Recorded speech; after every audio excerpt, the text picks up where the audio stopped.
अशोक खरातच्या विकृतीचं प्रकरण समोर आल्यानंतर राज्याला मोठा धक्का बसलाय। दिवसेंदिवस या प्रकरणाची व्याप्ती समोर येऊ लागली आहे। एका महिलेच्या तक्रारीवरून हा तपास सुरू झाला खरा, मात्र खरातच्या अत्याचाराला बळी पडलेल्या अनेक महिला आता समोर येऊन आपली व्यथा मांडू लागल्या। आज खरात विरुद्ध तिसरा गुन्हा नोंदवला गेलाय। या महिलांची अत्यंत गोपनीय पद्धतीने चौकशी सुरू आहे आणि त्यातून अनेक धक्कादायक गोष्टी समोर येत आहेत। पाहूया या प्रकरणाच्या तपासाचा आढावा घेणारा हा स्पेशल रिपोर्ट। भोंदूगिरी, महिलांवरचे लैंगिक अत्याचार आणि आर्थिक फसवणूक, स्वतःला आध्यात्मिक म्हणवून घेणारा नराधम अशोक खरातनं या तिन्ही पातळ्यांवर केलेल्या दुष्कृत्यांचा कच्चा चिठ्ठा पुढे यायला आता सुरुवात आहे। दिवसेंदिवस या प्रकरणातला गुन्हेगारीचा आणि विकृतीचा गाळ आता वर येऊ लागलाय आणि खरातसह त्याच्या टोळीचा पाय खोलात रुतायला सुरुवात झाली आहे।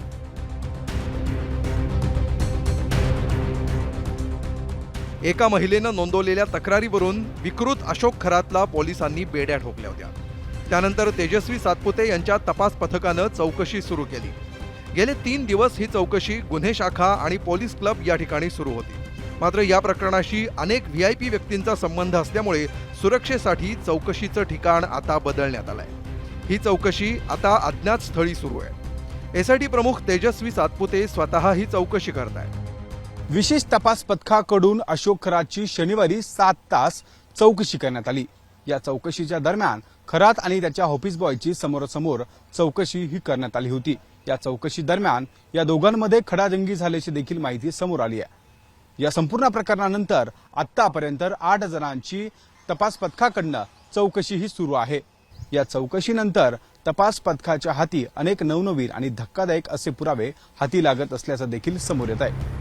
दरम्यान या प्रकरणाची अत्यंत वरिष्ठ पातळीवरून चौकशी सुरू असून एकाही दोषीला सोडणार नसल्याचा इशारा मुख्यमंत्र्यांनी दिलाय। या प्रकरणावरून टीका करणाऱ्या विरोधकांना सिलेक्टिव्ह न बोलण्याचा इशारा देत मुख्यमंत्र्यांनी या तपासाची प्रायोरिटी ही स्पष्ट करून सांगितली आहे। कोणी कुठे भेटलं, कोणासोबत फोटो आहे, काय आहे, या तर गोष्टी असतात।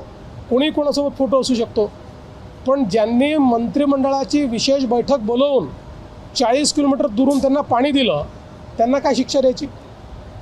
आणि मंत्र्यांबद्दल बोलणारे त्यांच्याबद्दल का चूप आहेत? तिथे तोंडाला कुलूप का लागतंय? सिलेक्टिव्ह का बोलताय? त्यामुळे काहींना केवळ राजकारण आम्हाला राजकारणात इंटरेस्ट नाही आहे। आम्हाला महिलांच्या डिग्निटीमध्ये इंटरेस्ट आहे। आम्हाला ज्या महिलांच्या सोबत त्यांनी दुर्व्यवहार केला आहे त्या प्रत्येक महिलेला न्याय दिल्याशिवाय आम्ही शांत बसणार नाही। गुंगीचं औषध देऊन लैंगिक अत्याचार केल्याच्या आरोपांनंतर अशोक खरातला पोलिसांनी अटक केली होती। त्यानंतर अत्याचार झालेल्या महिलांनी न घाबरता पोलिसांकडे तक्रार करण्याचं आवाहनही करण्यात आलं होतं। या प्रकरणात आतापर्यंत 3 पीडित महिलांनी समोर येत तक्रार नोंदवण्याची तयारी दाखवली आहे। त्यामुळे या प्रकरणाची व्याप्ती वाढली आहे। या महिलांच्या तक्रारीच्या अनुषंगानं आणखी माहिती पोलिसांना मिळण्याची शक्यता आहे। या तिन्ही महिलांना विश्वासात घेऊन त्यांची वेगवेगळ्या ठिकाणी गोपनीय पद्धतीनं चौकशी करण्यात येते आहे।